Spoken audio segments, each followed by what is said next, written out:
بسم اللہ الرحمن الرحیم ایاک نعبد و ایاک نستعین۔ میں آج آپ سب کو یہاں خوش آمدید کہتا ہوں میری افطاری پہ۔ میں پیر ماجد صاحب آپ کی اور آپ کی ٹیم کو سب کو آپ کو بھی خوش آمدید کہتا ہوں۔ ہمارا یہ جو افطاریوں کا مقصد، یہ کیا، اس کے پیچھے کیا ہے؟ ایک تو آپ سب یہاں آئیں، افطاری کریں، آپ سب کو مجھے موقع بھی ملتا ہے دیکھنے کا، ملنے کا، کیونکہ اتنا آسان نہیں ہوتا ہے میرے لیے باہر نکلنا اور لوگوں سے ملنے کا۔ اب آرام سے سننا میری بات، چپ کر کے سنیے۔ میرا کوشش یہ ہے کہ آپ سب کو میں آپ کی تربیت کروں، کیونکہ آپ میرے کارکن ہیں، اور میں جو چاہتا ہوں کہ میرے کارکن سب لیڈر بن جائیں، یا آپ سب لیڈر بن جائیں۔ اور میں آپ کی تربیت ایسے کرتا ہوں کہ آپ کو سمجھاؤں لیڈر ہوتا کیا ہے، اور آپ یہ سارے جتنے بھی یہاں لوگ بیٹھے، آپ وہ لوگ ہیں اللہ جن کو کہتے ہیں میری سب سے عظیم مخلوق، اشرف المخلوقات، وہ مخلوق جس کے سامنے اللہ نے فرشتوں کو حکم کیا کہ ان کے ساتھ اس انسان کے سامنے جھکو، اور پھر جب ابلیس نے کہا کہ میں آگ کا ہوں اور یہ مٹی کا، میں نہیں جھکتا، تو اللہ نے فرشتوں کو کہا کہ تمہیں بھی نہیں پتا میں نے کتنی صلاحیت دی ہے اس آدم کو، اور ہم سب کو بھی نہیں، زیادہ تر ہم لوگوں کو پتہ ہی نہیں چلتا کہ اللہ نے ہمیں کتنی صلاحیتیں دی، ہماری زندگی نکل جاتی کیونکہ ہمیں پتہ ہی نہیں چلتا۔ تو جو آپ کو سمجھنا ہے اسلام کا، یہ جو اسلام جو میرے نبی صلی اللہ علیہ وسلم جنہوں نے قرآن کی گواہی دی اور ہمارے لیے وہ کتاب لے کے آئے جو ہمیشہ کے لیے ہمیں اس راستے پر لگانے کے لیے کتاب ہے، جس کے لیے آپ دعا مانگتے ہیں کہ اللہ، نماز جب پڑھتے ہیں کہ اللہ اس راستے پہ لگا جس راستے پہ تو نے نعمتیں بخشی انسانوں کو، یا وہ راستہ مانگ۔ 5 وقت کی نماز پہ صرف آپ ایک چیز مانگتے ہیں اللہ سے، وہ راستہ مانگتے ہیں آپ، اور وہ راستہ نہیں جو تباہی کا راستہ ہے۔ یاد رکھیں کہ ہمارے عام طور پہ لوگوں کو یہ نہیں پتا نماز میں وہ مانگتے کیا اللہ سے۔ 5 وقت کی نماز پڑھتے ہیں، سوچ کچھ اور رہتے ہو اللہ سے توجہ ہوتی نہیں ہے۔ ہم ایسے کرتے ہیں جس طرح کوئی ہم بس ایک پوری کر رہے ہیں، ایک رسم پوری کر رہے ہیں۔ ہم یہ نہیں سمجھ رہے کہ یہ کتنی امپورٹنٹ چیز ہے آپ کے لیے، تو اپنے غور سے سمجھنا ہے۔ جب آپ اللہ سے مانگتے ہیں کہ اللہ ان کے راستے پہ لگا جن کو تو نے نعمتیں بخشی، تو یہ سمجھ جائیں کہ جس کو اللہ نعمتیں بخشتا ہے وہ انسان، اس کی پرواز اوپر چلی جاتی ہے، وہ ایک عظیم انسان بن جاتا ہے۔ جو سب سے زیادہ اللہ نے نعمتیں بخشی تھی وہ آپ سب جانتے ہیں کہ میرے نبی صلی اللہ علیہ وسلم، وہ کیسے کہ کسی انسان کو اتنی عزت نہیں ملی، کسی انسان نے زمین پہ آ کے اتنے کارنامے نہیں کیے جو ایک انسان نے کیے۔ کسی انسانی تاریخ میں کوئی انسان کی اچیومنٹ وہ نہیں ہے جو میرے نبی صلی اللہ علیہ وسلم۔ تو ان کی زندگی، جب اللہ حکم کرتا ہے کہ ان کی زندگی سے سیکھو، ان کی سنت سے، ان کی شریعت سے، ان کے راستے سے، تو اللہ اصل میں تمہیں کہہ رہا ہے کہ اگر تم نے اوپر جانا ہے، عظیم انسان بننا ہے، تو ان کی زندگی سے سیکھو۔ اصل میں یہ ہے ہمارے نوجوان جو سوچتے ہیں بڑے بڑے خواب، تو وہ پڑھتے ہیں جناب بل گیٹس کیسے اتنا بڑا اس کی کتاب پڑھتے ہیں، اسٹیو جابز، یہ بڑے بڑے کامیاب لوگ ہیں، ان کی کتابیں پڑھتے ہیں کہ ہم بھی سیکھیں کہ وہ کیسے کامیاب ہوئے۔ میں جب اسٹوڈنٹ تھا تو میں کرکٹر بننا تھا تو میں بڑے بڑے کرکٹرز کے ان کی کتابیں پڑھتا تھا کہ وہ کیسے بڑے کھلاڑی بنے. تو اللہ جب آپ کو حکم کرتا ہے کہ ان کی زندگی سے سیکھو تو آپ کو اصل میں کہہ رہا ہے کہ اگر آپ نے عظیم انسان بننا تو ان کی زندگی کے اوپر عمل کرو, سیکھو. تو یہ یاد رکھیں کہ یہ آپ کے بھلے کے لیے ہے.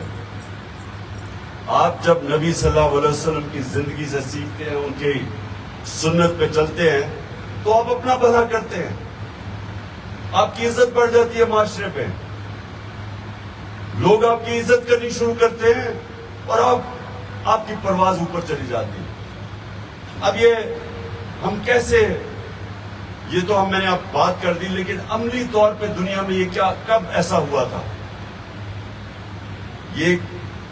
اب یہ میں آپ کو کہہ رہا ہوں کہ جو ان کے راستے پہ چلے گا وہ اوپر چلا جائے گا, تو عظیم انسان معاشرہ اوپر اٹھ جائے گا. تو یہ کیسے ہوا تھا؟ تو یہ تاریخ, اب میں آپ کو تاریخ بتا رہا ہوں. 622 13 سال کی نبی صلی اللہ علیہ وسلم کی تبلیغ کے بعد مشکل ترین وقت گزار کے 10 سال میں صرف 40 لوگ مسلمان ہوئے تھے. تو 13 سال کی مشکل تبلیغ کے بعد ان کی جب جان خطرے میں ہوتی ہے تو اللہ حکم دیتا ہے مدینہ چلے جاؤ, ہجرت کرو.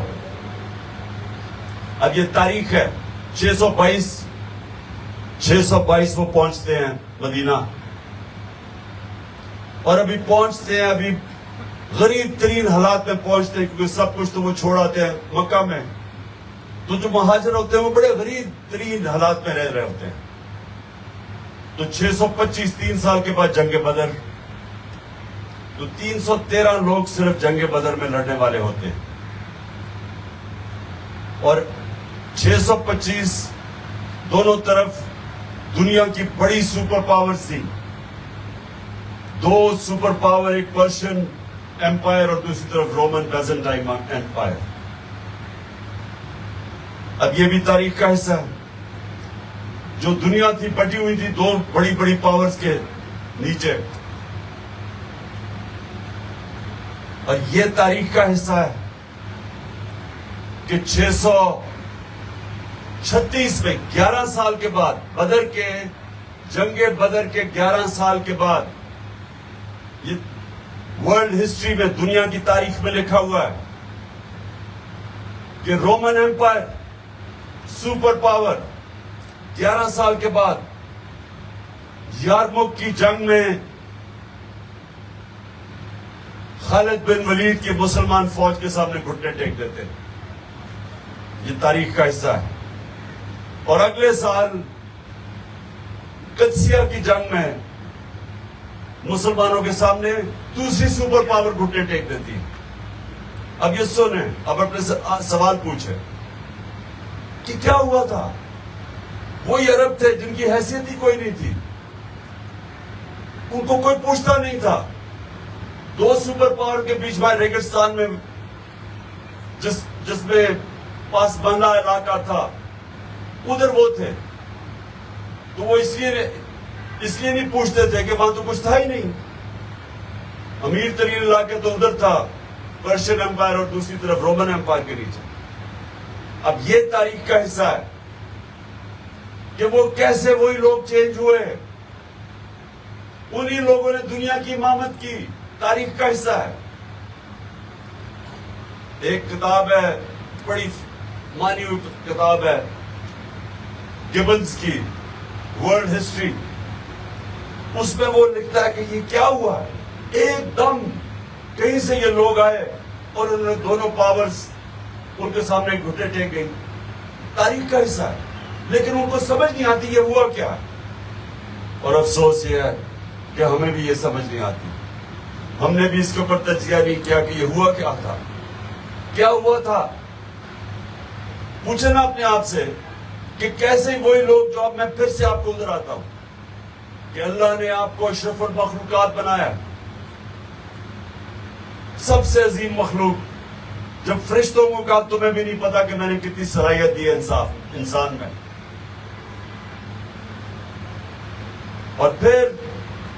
اور اسی کو مولانا رومی جو مجھے بڑی اس کی چیز پسند ہے، وہ کہتا ہے اللہ نے جب تمہیں پر دیے ہیں کیوں زمین پہ چونٹیوں کی طرح رینگ رہے ہو؟ کہ جو پر انسان کو ملتے کیسے؟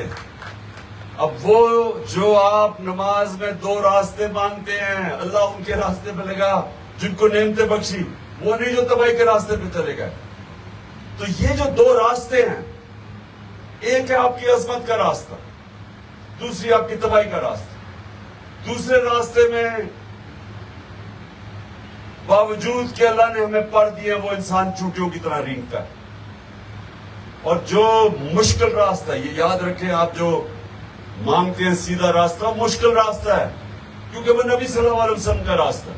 ان کی زندگی آسان نہیں تھی، مشکلوں آخر تک ایک کے بعد دوسری مشکل آتی تھی ان کی زندگی میں۔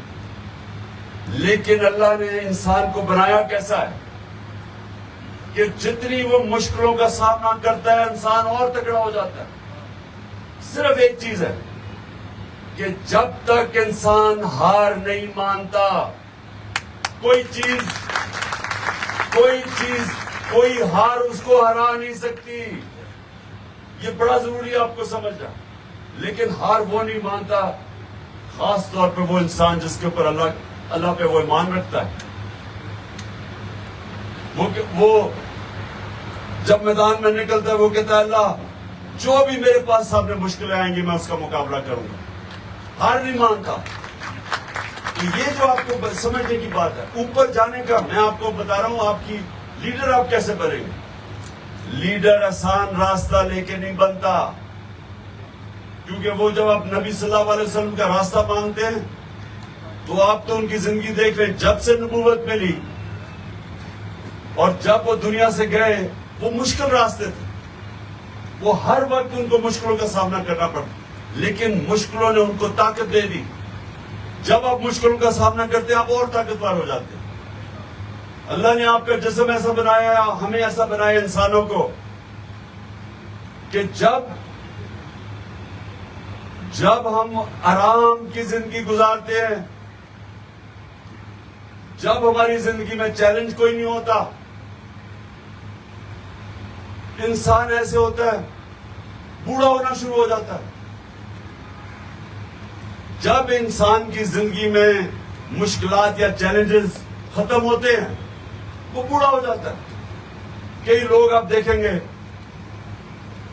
گورنمنٹ سروس میں جاتے ہیں، ریٹائر ہوتے ہیں، جیسے ریٹائر ہوتے ہیں بیچارے ایک دم ضعیف ہو جاتے ہیں۔ جب زندگی میں آپ کا چیلنج ہی ختم ہو جاتا ہے، یا یہ آپ آزما لیں اپنے جسم سے، آپ ایکسرسائز کرنا چھوڑ دیں آپ کا جسم کمزور ہونا شروع ہو جائے گا۔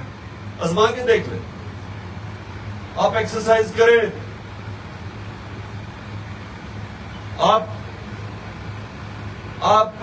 بوڑھے بھی، آپ کی عمر بھی بڑھتی جائے گی اور آپ کو اللہ بوڑھا نہیں کرے گا، کیونکہ آپ نے اپنے جسم کو ایکسرسائز کرتے ہیں۔ اسی طرح جب ذہن ہے، جتنے آپ چیلنجز ذہن کا لیتے رہیں گے اتنا آپ تکڑے ہوتے جائیں گے۔ روزوں کے اوپر ایک ریسرچ میں پڑھ رہا تھا، مغربی ایک اخبار نے ریسرچ لکھی روزوں کے اوپر۔ اس نے کیا کہا؟ اس نے کہا اللہ نے انسان کا جسم ایسا بنایا ہے، جب وہ جسم کو مشکلوں میں ڈالتا ہے تو اللہ نے جسم کے اندر ایک ایسی چیزیں، کیسے کیمیکلز ہیں، وہ آ کے پھر لڑتے ہیں جسم کی حفاظت کرنے کے لیے۔ جب ایک جسم آپ کا، جب آپ کھانا نہیں کھاتے تو جسم کو مشکل میں ڈالتے، آپ ورزش بھی کرتے، کھانا نہیں کھاتے، تو اللہ نے جسم میں ایک ایسے کیمیکلز چھوڑے ہوئے ہیں جو نکل کے پھر لڑتے ہیں جسم کو بچانے کے لیے۔ اللہ نے جسم ایسا بنایا ہے تو وہ جسم کو بچانے کے لیے وہ پھر پوری کوشش کرتے ہیں، اور وہ پھر آپ کی، جس کو کہتے ہیں امیونٹی سسٹم، جو بیماریوں سے روکتا ہے آپ کو، وہ آپ کا امیونٹی سسٹم اور تگڑا کر دیتا ہے۔ تو روزوں کو یہ مغربی اخبار کہہ رہا ہے کہ اس کا فائدہ کیا ہے کہ وہ انسان کا امیونٹی سسٹم بہتر کرتا ہے، یعنی ہمیں بیماریوں سے بچاتا ہے۔ بجائے یہ سمجھے کہ ہم روزہ نہیں رکھیں گے، ہم کب کھانا نہیں کھائیں گے، ہم کمزور نہیں ہوتے، اصل میں جسم اندر سے مضبوط ہو جاتا ہے۔ اسی طرح آپ کا ذہن ہے، جب تک آپ اپنے آپ کو بڑے بڑے چیلنجز دیتے رہیں گے. جس طرح علامہ اقبال نے کہا کہ ستاروں کے آگے جہان اور بھی ہیں, ابھی عشق کے امتحان اور بھی ہیں. مطلب یہ کہ جب آپ ایک مرحلے پہ پہنچتے ہیں تو وہاں رکتے نہیں ہیں, پھر اپنے آپ کو ایک اور چیلنج کرتے ہیں, پھر اور چیلنج کریں, اور انسان اور اوپر جاتا رہتا ہے. میں جب کھلاڑی تھا تو میں ٹیم میں آیا, 18 سال کا تھا, انہوں نے مجھے فیل ہو گیا, ٹیم سے نکال دیا باہر. 4 سال لگے مجھے واپس ٹیم میں آنے میں. سن ایک منٹ, چپ. اس نے کہا کہ مجھے ٹیم سے نکال دیا, مذاق اڑایا میرا. میں واپس آیا, میں نے پھر اپنے آپ کو ٹارگٹ سیٹ کیا کہ میں ٹیم کا سب سے بہتر آل راؤنڈر بنوں گا. 2-3 سال کے بعد بن گیا. پھر میں ایک کچھ سنا نہیں, ابھی میں بات کچھ اور کروں. اس کے بعد میں نے کہا, پھر ایک اور ٹارگٹ سیٹ کیا کہ میں دنیا کا سب سے اچھا آل راؤنڈر بنوں گا. پھر اور محنت کرنی پڑی. وہ ایک چند سالوں کے بعد وہ بھی وقت آیا, میں بن گیا. پھر میں کپتان بن گیا. پھر میں نے کہا میں پاکستان کو دنیا کی ٹاپ ٹیم بناؤں گا. مسلسل اپنے آپ کو چیلنج بڑھاتا گیا, کبھی رکا نہیں کہ ہاں چلو جی اب تو میں بن گیا ہوں, چپ کر کے اب آرام کروں. دنیا میں یہ کوئی چیز نہیں ہے. اگر آپ نے جو اشرف المخلوقات اللہ نے جو آپ کو طاقت دی, اگر وہ اس پہ پہنچ رہے ہیں تو مسلسل اپنے آپ کو چیلنج کرتے رہے. مجھے جب امن کا وقت آ جاتا ہے تو میں اپنے آپ سے پوچھتا ہوں کہ میں کیا غلط کر رہا ہوں, میری زندگی کیوں آسان ہو گئی ہے. میں اپنے سے سوال پوچھتا ہوں, اس کا مطلب میں کوئی غلط کر رہا ہوں کہ میری زندگی آسان ہو گئی.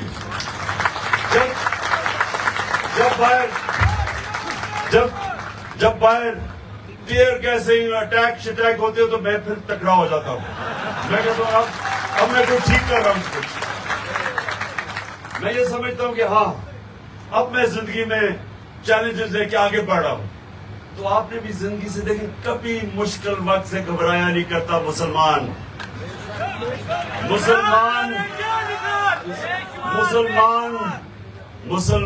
جب کہتا ہے لا الہ الا اللہ تو وہ ایک دعویٰ کرتا ہے کہ اللہ تیرے سوا کوئی نہیں ہے جھکنے کے قابل.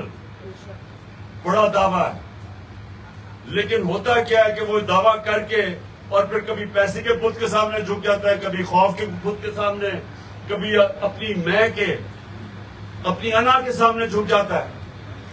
یہ سارے قسم کے یہ شرک ہے. جب آپ دعویٰ کرتے ہیں پھر آپ بہت بڑا ایک مشن کے سامنے آ جاتے ہیں, جو کہ وہ مدینہ میں نبی صلی اللہ علیہ وسلم نے ان لوگوں کو دنیا کی امامت کروائی, جن کی حیثیت تھی کہ انہوں نے دنیا کی امامت کی, اور یہ تاریخ کا حصہ ہے. کہنے کا جب آپ اللہ ہمیں حکم کرتا ہے کہ نبی کے راستے پہ چلو تو ہم سب وہ کر سکتے ہیں, لیکن ہمیں اس راستے پہ چلنا ہے جس کی 5 وقت کی آپ نماز پڑھتے ہیں کہ اللہ اس راستے پہ لگا. ہم کہتے ہیں اس راستے پر, دوسرے راستے پہ چل پڑتے ہیں. مانگتے ایک راستہ ہے, چل جاتے ہیں دوسرے راستے پہ. تو جو راستہ ہے عظمت کا, یہ یاد رکھنا, آج بڑی خاص ایک رات ہے, اس میں دعا کرنا. جب نماز پڑھیں تو اور چیزیں نہ سوچنا, اپنا ذہن فوکس کرنا اللہ کے سامنے, اس سے مانگنا دل سے کہ اللہ مجھے وہ نبی کا راستہ چاہیے جو عظمت کا راستہ ہے, اور وہ راستہ نہیں جو ابھی قدم کا بات نہیں, اور دوسری طرف وہ راستہ نہیں ہے جو تباہی کا راستہ ہے کہ کہتے ہیں اللہ لا الہ الا اللہ اور ہر بت کے سامنے جھک جاتے ہیں. خوف کا. اچھا یہ سنو, جو لیڈر ہے نا, جو سب سے بڑی چیز یہ یاد رکھنا, جب آپ دعویٰ کرتے ہیں نا لا الہ الا اللہ, تو لیڈر کسی کے سامنے جھکتا نہیں ہے.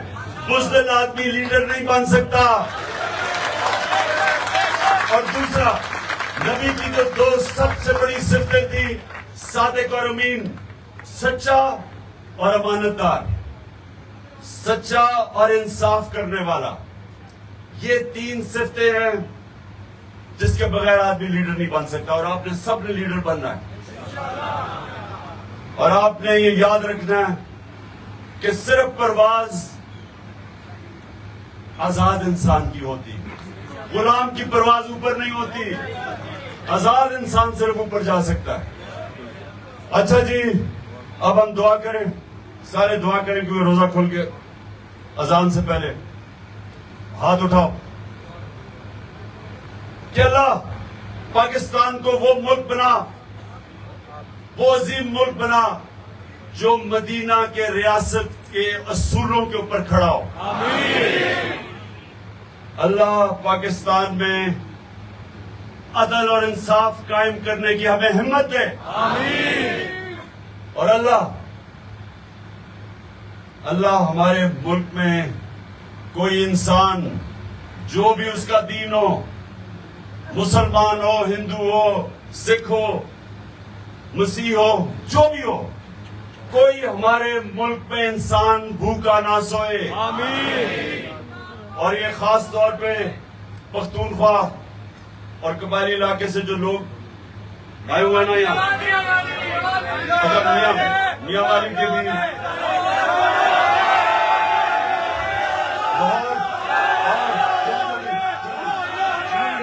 جنگ اور میاں والی سارا یہاں آگے، گجرات اور لودرا، آئی ڈی ایف بھی ہے۔ ہاں آئی ڈی ایف کو میں آج خاص طور پہ آج خراج تحسین پیش کرتا ہوں، آئی ڈی ایف کو، ہمارے ڈاکٹرز کو جو آپ نے مشکل وقت میں لوگوں کی مدد کی، ساروں مل کی۔